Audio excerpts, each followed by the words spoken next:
Salut tout le monde, nouvelle vidéo sur Joga, deuxième partie du tableau des huitièmes de finale. Si tu as manqué la première, tu manqueras pas d'aller voir, tu regardes dans l'ordre que tu veux, hein, mais tu manqueras pas d'aller voir celle d'avant. Nous, entre les deux parties, on a bien mangé, Fabio c'est un bon cuisinier. Comment ça va Fabio? Merci, ça va et toi? Ça va, petite pâte au gorgonzola monsieur. Ah, bon. je vous mets la photo, j'ai pris une photo avec mon téléphone. C'est vrai, c'était bien présenté. Bah, je vous la mets que si elle est de bonne qualité, parce que je l'ai vraiment prise à l'arrache. Ouais. Sinon vous ferez marcher votre imagination. Donc je le disais, on a séparé un peu ce tableau en deux, face de gauche et côté droit. Voilà, ce sera plus simple pour vous à regarder aussi. Donc voilà, je vous invite à aller voir avant ou après cette vidéo si vous préférez regarder d'abord la première partie. Mais voilà, ça se regarde dans n'importe quel sens, c'est l'avantage. Et puis c'était plus simple pour nous aussi pour traiter vraiment correctement ces deux côtés. Donc là, voilà, on va attaquer le côté droit avec le Roumanie-Angleterre.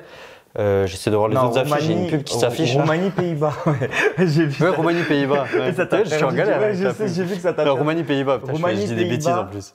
Autriche-Turquie, donc on retrouve les deux anciens, les équipes concurrentes de l'équipe de France en phase de groupe. Donc elles sont présentes ici. L'Angleterre contre la Slovaquie.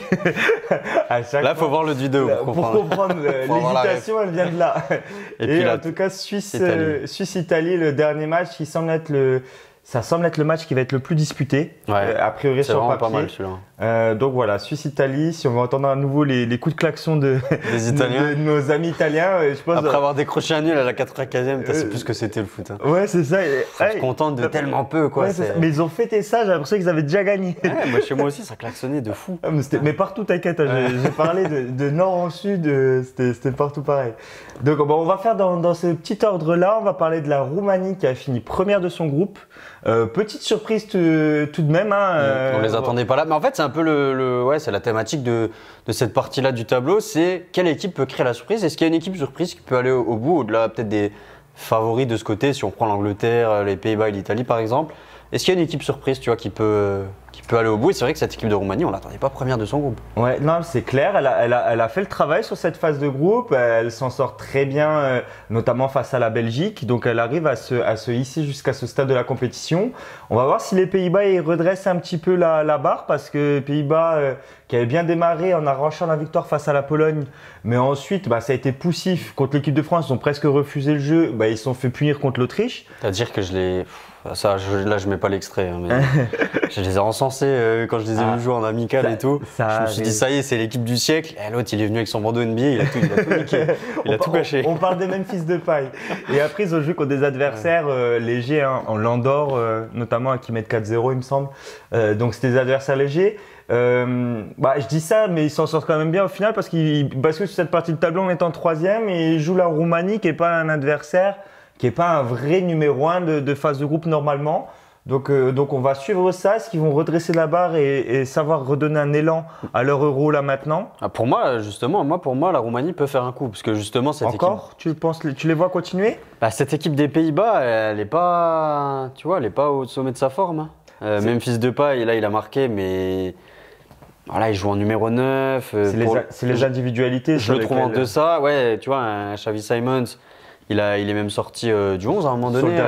Sur le dernier match.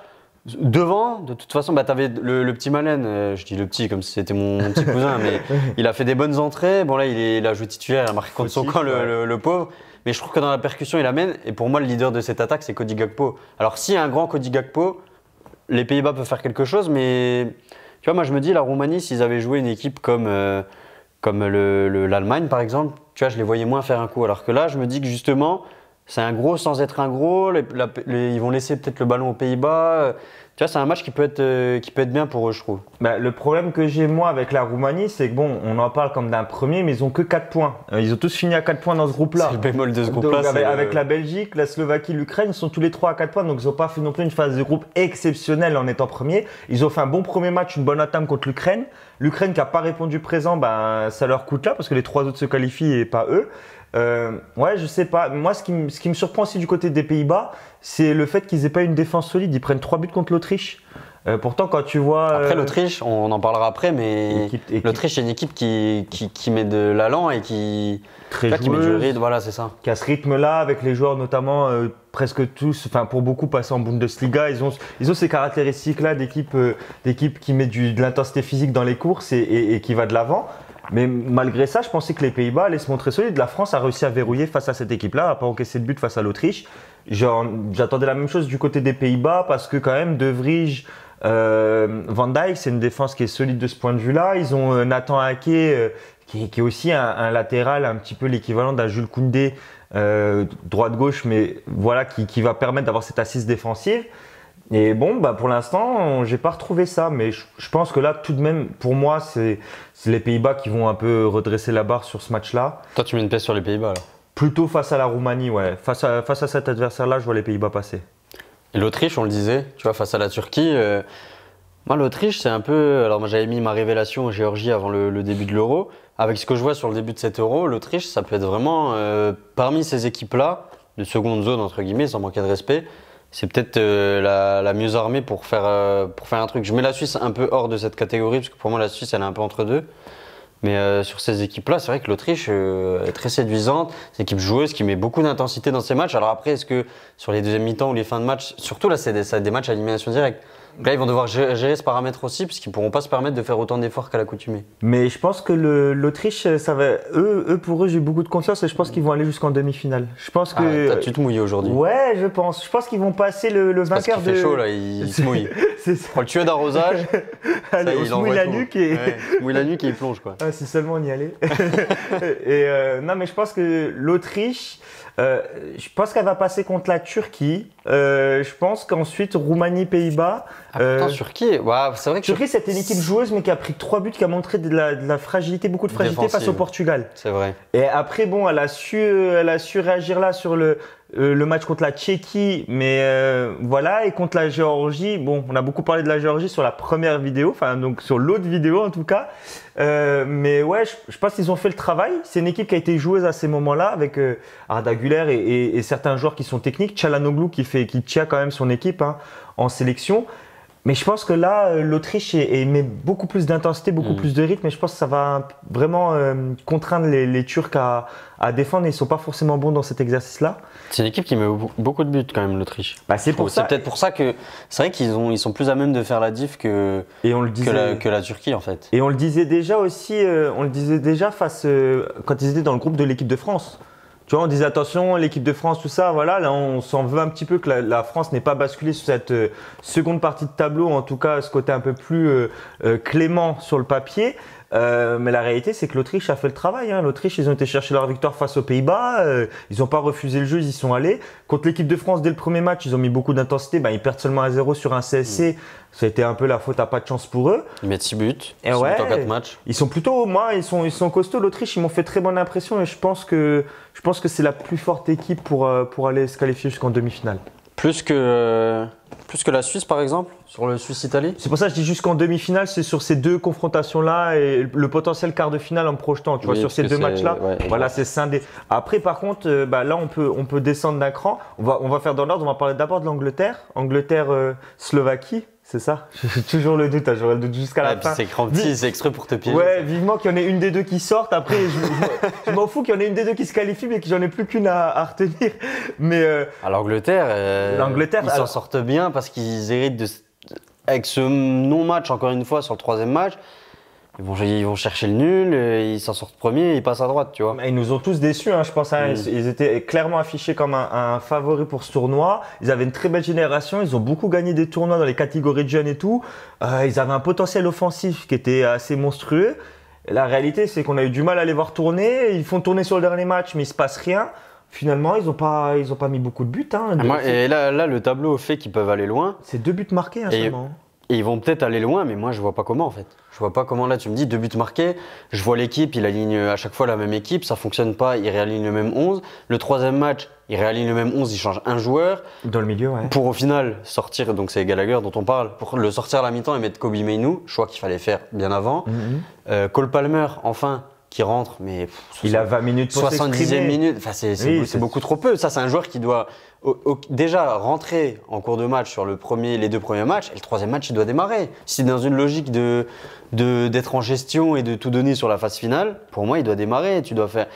Un Anthony Gordon, il doit démarrer à gauche. Les ailes, ça va pas. L'animation, comme elle est là, ça va pas. Tu dois faire descendre d'un cran Bellingham, qui est pour moi un petit peu cramé physiquement de sa grosse saison avec le Real Madrid. Pour moi, il doit descendre d'un cran, laisser l'animation à Phil Foden. En 10. Et sur les ailes, il doit varier. Pour moi, Bukayo Saka, je sais que toi, tu avais bien aimé, je crois, son 2e match. Moi, Bukayo Saka, je le trouve trop discret et je trouve qu'il échappe un petit peu aux balles que se prennent les joueurs offensifs. Moi, j'en attends plus de lui. Alors, c'est un joueur qui a aussi beaucoup donné qu'Arsenal. Mais sur le dernier match, c'est vrai qu'il a été plus discret. Sur les matchs d'avant, j'ai vu le même Bukayo Saka qu'à Arsenal. Donc, je le voyais performant quand même, prendre la balle, ne pas se cacher, avoir des initiatives là-dessus. Là où ça manquait, selon moi, c'était vraiment le côté gauche et l'équipe d'équipe, comme tu viens de le dire là. On l'a vu jouer en première ligue. Ou essayer Palmer côté gauche peut-être. Ouais, mais avec son gabarit et tout ça, je pense que c'est compliqué. S'il arrive à jouer côté droit, il est tellement bon techniquement. Au bout d'un moment, je me dis que je préfère ça en tout cas que Phil Foden. Phil Foden, il n'a pas des caractéristiques d'ailier. Après, il joue aussi dans cette position-là, configuration-là, du côté de City, mais justement en dézonant. Il y a beaucoup plus d'intérieur. Oui, parce qu'il y a un travail qui est fait. Sur le papier, il est là, mais en fait, Pep Guardiola, il aménage le jeu de manière différente. Mais là, ouais, moi, je veux Foden en 10, je veux Bellingham qui descend d'un cran, voire même. Pourquoi pas Bellingham qui tournerait peut-être sur un match comme ça. Sur le 3e match, il aurait dû le faire tourner. Il n'a pas tourné. Là, tu joues un adversaire qui, encore une fois, normalement, à ta portée, même si tu n'es pas en confiance sur le jeu, peut-être tu le fais rentrer à la 60e, peut-être tu essayes un coup. Puis, je te dis, Anthony Gordon, on l'a vu jouer en première ligue. C'est un joueur hyper cute, il dribble, il est insouciant. Ouais. Franchement, ça aurait amené un plus à cette équipe-là. Et sachant que aussi, là, Gareth Southgate paye ses choix de sélection. Il paye sa sélection Crystal Palace, là, il la paye, tu vois. Ouais. Parce qu'il a pris Jadon Sancho, qui est en feu pendant 6 mois, il le prend pas. Marcus Rashford à la maison. Après, comme je te dis, c'est pour ça qu'il y a que 2 buts marqués, je pense. Parce que son animation offensive, elle est pas bonne. Mais en fait, c'est surtout la compo qui met en place, comme tu l'as dit tout à l'heure. C'est le fait de ne pas avoir Phil Foden en 10, d'avoir Bellingham qui est en 10, qui n'est pas à l'aise en 10. En fait, tu as 2 joueurs qui sont pas à l'aise dans les 30 derniers mètres en ce moment. C'est Foden qui est obligé de dézoner de sa zone et du coup, il se passe rien sur le côté gauche. Et c'est Bellingham qui n'a pas son allant habituel. Il a marqué un très beau but sur le premier match, synonyme d'engagement, ça il l'a fait. Mais ensuite, il est un peu en dedans. Et là, tu n'arrives pas à varier un peu les plaisirs dans cette équipe-là, à amener quelque chose d'autre. Moi, c'est plutôt tic-tac, ouais, Mentos. Mais non, mais c'est la pub, c'est tic-tac, varier les plaisirs. Ah, pardon. Ah, j'en ai une autre d'ailleurs. Pas la citer, mais qui vient de me dire, vous l'aurez peut-être chez vous. Mais effectivement, je pense qu'il paye plus ça parce que la qualité, il l'a quand même dans ses joueurs sélectionnés. Mais c'est qu'il les met pas sur le terrain. C'est l'animation qui est pas bonne. Mais là, si on fait le lien, déjà la Slovaquie. 3 matchs nuls, tu l'as dit. Ouais, c'est ça. Tu vois la Slovaquie faire un coup, toi Non, je pense que là, ça va atteindre leur limite. Non, moi, j'y crois pas. Ils ont qui devant D'ailleurs, non, ils ont fait une victoire à nul, une défaite. Ah non, une victoire à nul, ouais. Ils ont gagné contre l'Ukraine, ouais. C'est ça, je pense. Et devant, de mémoire, comme attaquant. Ils ont gagné contre l'Ukraine, ils ont gagné contre la Roumanie. Là, ils ont gagné contre la Roumanie. Contre la Roumanie. Parce que l'Ukraine a gagné contre la Slovaquie, mais c'est un groupe qui a été compliqué à suivre de ce point de vue-là. Mais voilà, mais c'est une équipe qui a bien géré quand même sa phase de groupe, après qui a joué aussi beaucoup la 3e place. Après, ils ont mis 3 buts en 3 matchs. Tu vois, mais c'est contenté du nul sur la dernière journée. On était un peu critique sur cette dernière journée où en plus les 2 premiers groupes, les équipes qui avaient joué plus tôt, c'était un peu sorti de cette course à la 3e place. Du coup, les autres équipes étaient quasiment assurées en faisant le match nul de l'avoir. Donc c'est un peu, pour moi, ça n'a pas été représentatif du véritable niveau de jeu. Ils ont été solides, mais il manque un peu de. C'est les 30 derniers mètres. Ouais, je pense, parce que si tu as 3 buts marqués, c'est qu'il y a un problème dans l'animation offensive. Après 3 buts marqués, c'est mieux que l'équipe de France. Donc bon, bien dit ça. Ouais, c'est pas forcément ça. Après l'Angleterre, là on les attend un petit peu de ce qu'on disait aussi précédemment, c'est jouer contre des blocs et tout ça. Là sur des matchs à élimination directe, ça peut-être être un poil plus ouvert. Enfin, en tout cas, ils vont devoir davantage aller chercher un truc que sur le 3e match où où tu peux te contenter d'être en gestion. Donc, ils vont peut-être se révéler là-dessus. Et c'est pour ça qu'on dit qu'en général, c'est une nouvelle compétition qui commence. Moi, pourquoi je vois aussi l'Angleterre passer, c'est que on est critique envers l'Angleterre parce qu'on attendait tous des cartons offensifs. Moi, je pensais qu'ils allaient faire 9 points comme l'Espagne, mettre 3 4-0 à tous leurs adversaires. peut-être pas au Danemark, mais en tout cas sur les 2 autres matchs, faire un festival de buts et être vraiment très agréable à suivre. Ils l'ont pas fait. Après, ce qu'il faut souligner, c'est qu'ils n'ont pas perdu de match sur cette phase de groupe. Ils font 2 nuls. Ce qu'on n'attendait pas de leur part, mais ils font 2 matchs nuls et une victoire. Donc ils sont quand même aller chercher une victoire face à eux. Tout ça, ça va pas être non plus une chose aisée pour la Slovaquie. Donc moi, c'est pour ça que je vois l'Angleterre, d'une manière ou d'une autre, passer sur ce tour-là. Et passer les quarts ensuite? Non. Non. Je fais le lien avec le dernier match. Très bien fait. Non, je ne les vois pas passer. Parce qu'ils tombent soit la Suisse, qui est pour moi est aussi une belle surprise de cet Euro. Et là, la Suisse, qu'on se le dise, va être favorite face à l'Italie. Avec ce qu'a montré offensivement l'Italie, oui, je suis d'accord. Les deux équipes, ce qu'elles ont montré. Donc on est d'accord pour dire la Suisse est favorite. Donc la Suisse peut, sur ce côté droit là, si on reprend le débat, la Suisse peut aller loin dans cette compétition. En fait, pour moi, la Suisse risque d'être pour moi, c'est l'équipe qui a le plus de chances aujourd'hui, là, au moment où on parle, d'aller jusqu'en finale. Parce que la Suisse, avec le match qu'elle a fait contre l'Allemagne, voilà, je pense que l'Autriche, au bout d'un moment, elle risque d'être un peu fatiguée physiquement, alors que la Suisse, elle a beaucoup fait tourner sur ces 3 matchs. Sur ces 3 matchs, elle a eu un 9 différent. C'était Duaz lors du premier match. Le deuxième, je me souviens plus, mais le troisième match, c'est Mbolo qui est revenu. Et en deuxième match 2, mais ça tourne et c'était pas Doua. Et ils ont encore Zeki Amdouni.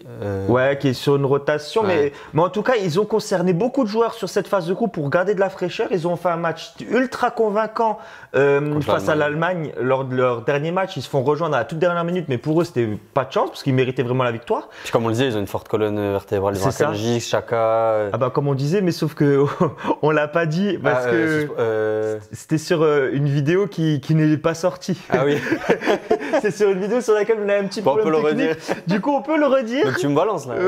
Tu nous as fait. Ouais, mais parce que tu t'as dit comme on l'a dit. Et effectivement, on parlait de cette colonne vertébrale, mais du coup, vous pouvez pas nous suivre. Je te laisse énoncer cette colonne vertébrale. On parlait de la colonne vertébrale de la Suisse. Donc, t'as le gardien. Après, le gardien, il n'est pas non plus exempt de reproche sur la compète. Bon, après, but refusé contre l'Allemagne, donc tu peux pas vraiment le compter. Mais tout de même, Sommer, qui est passé par le Bayern, qui est passé par l'Inter, qui est passé par. Après, t'as surtout Akanji et Granit Xhaka qui contrôle le milieu, qui est à la fois en gestion, à la fois il va aller presser haut, après il va calmer le jeu. Et puis t'as les mecs de devant qui tournent, c'est varié. Mais notamment Mbolo, qui, si hors blessure, c'est vraiment le joueur sur qui tu peux compter, qui a marqué, qui a fait un très bon match contre l'Allemagne aussi, qui avait de l'intensité. Vargas, Rieder, t'as un sacré. En fait, t'as plein d'options, donc t'as davantage côté surprise. Alors que l'Italie, là, on sait très bien comment ils vont arriver, à moins qu'ils fassent des changements. Mais jusqu'à présent, c'était un espèce de 3-5-2, Chiesa complètement isolé sur le côté, devant très. En fait, je les vois. En fait, avec ce qu'ils ont montré offensivement, je vois pas comment ils peuvent faire la décision, tu vois. Ça me fait plaisir que tu te dises ça. Parce que moi, je pense que l'équipe qui a le plus de chances d'aller jusqu'à la finale, c'est ce que je disais, c'est la Suisse, voilà. Mais je n'enterre vraiment pas l'Italie. Parce qu'ils ont un bon gardien. Et moi non plus, je les enterre pas. Un bon gardien, les sessions de tir au but, les choses comme ça, c'est un gardien qui. Ils ont ce côté équipe de grand tournoi, quoi. C'est que l'Italie, si elle va au tir au but contre la Suisse, il y a de grandes chances qu'elle se qualifie. L'équipe d'Italie, elle l'a fait comme ça lors de son dernier sacre, où elle a passé les gros, elle a éliminé l'Espagne en demi-finale, elle a fait ces performances-là, la Belgique, tout ça. Elle arrive toujours à le faire en 2006 aussi. L'équipe, à chaque fois qu'elle n'est pas trop attendue, limite cette équipe d'Italie, c'est là où elle vient de surprendre. Après, t'as Calafiori suspendu, parce que t'as un grand Gianluigi. C'est le pizzaiolo d'à côté, là, près de chez moi, juste en bas. Donnarumma. Et sinon, il y a Gianluigi Donnarumma qui va être dans les cages. Et totalement métamorphosé de celui qu'on connaît du PSG. Et franchement, dans les arrêts qu'il fait, les tirs au but, après Calafiori suspendu, ça va être un gros coup dur pour cette défense, parce que c'est un peu lui le patron de cette défense. Et je pense qu'ils vont pouvoir remettre Mancini, le joueur de la AS Rome, que moi, avant le tournoi, je voyais cette paire-là, Bastoni-Mancini, j'en avais parlé. Et finalement, Calafiori, il a éclabousé tout son talent. C'est le joueur qui fait plaisir côté italien. Heureusement qu'il est là pour. Parce que je te dis, parce que même dans l'animation, c'est pas extraordinaire. Di Marco à gauche, il fait pas grand-chose. Chiesa, c'est pas son rôle de manger. Enfin. Si, c'est un ailier, mais là, il est complètement à droite, il est à 40 mètres de Scamacca, comment tu veux. Je sais tout ça. Ils ont fait rentrer Retegui. Retegui, il peut être bon, mais pas pour un niveau international. C'est un gars qui va sentir les coups, qui va être hargneux, Mais oui, c'est un joueur de championnat. Allez, il peut jouer dans ton championnat, quoi, mais pas en sélection titulaire dans un match d'Euro. Mais la chose, c'est avec l'Italie, il faut se méfier. Oui, il faut se méfier de Lokido. Non, mais ces joueurs-là, c'est pas des joueurs de monstrueux au niveau international. Ces joueurs, ils vont peut-être faire une ou deux compètes. Mais Raspadori, à un moment ou l'autre, il va pouvoir marquer le but qu'il faut. Zaccagni, voilà, il est sorti de nulle part. Franchement, il est sorti de nulle part. Il faut être un féru de Serie A pour le connaître. Il est là, il a claqué son but, un enroulé pied droit. En plus, je pensais même qu'il était gaucher pour tout vous dire. Je pensais qu'il était gaucher en jouant piston gauche à la place de Di Marco et je le vois mettre un enroulé pied droit magnifique. Donc attention à cette équipe d'Italie. Moi, je les enterre pas. C'est une équipe de grand tournoi. C'est une équipe qui, voilà, si elle passe ce cap-là contre la Suisse, attention parce que si elle passe ce match-là, ça peut créer cette dynamique-là qui serait positive, mettre un peu de confiance aussi de leur côté et ensuite avec cette partie de tableau qui est un peu plus ouverte, aller peut-être jusqu'en finale. Donc les Italiens, c'est tant mieux pour eux. Ils ont cette belle partie de tableau qui les attend. Ils ont déçu tout le monde parce que tous les supporters italiens que je connais, ils ont fêté un peu à la fin, mais ils me disent tous sur le contenu, on n'y est pas, c'est vrai. Mais attention, ils vont peut-être pouvoir aller encore très loin. T'as mis une pièce sur la Suisse jusqu'en finale, faut que je me mouille un peu quand même. Moi, je veux dire l'Autriche jusqu'en demi. L'Autriche si les Pays-Bas passent, pour moi, l'Autriche peut battre les Pays-Bas et aller en demi-finale. Et ce serait une demi vraiment inattendue, inédite. Imagine, un Suisse-Autriche en demi-finale d'Euro. Personne qui allume la télé. Non, mais franchement, je n'y attendais pas. On parle de l'Euro, on parle des favoris, les grosses équipes. On sait que c'est le championnat qui est le plus, la coupe qui est la plus disputée, même plus qu'une Coupe du Monde au vu du niveau européen. Mais là, Suisse-Autriche, fallait les miser au départ. Mais donc voilà. Bon, on verra si on a eu raison de se mouiller comme ça. Mais bon, c'est le jeu, c'est l'exercice, c'est ça qui est marrant aussi. On va voir si j'avais raison comme avec Georges Mikotadze. C'est vrai, là-dessus. L'occasion de vous inviter à revoir les autres vidéos. Donc voilà, au moment où on parle, on vient de tourner donc une vidéo sur les deux côtés du tableau. On a fait une vidéo spéciale équipe de France aussi, qui sort sur la chaîne. Donc comme d'habitude, dites-nous ce que vous en pensez en commentaire. Dites-nous si Fabio il va un petit peu trop loin avec la Suisse en finale ou si vous avez le même ressenti que lui. Et puis sinon, donnez-nous vos favoris à vous dans les commentaires. Et voilà. Et puis pensez à vous abonner, à mettre des pouces bleus pour le référencement des commentaires. Et on se dit à très vite. À très vite pour les huitièmes. Ciao, ciao.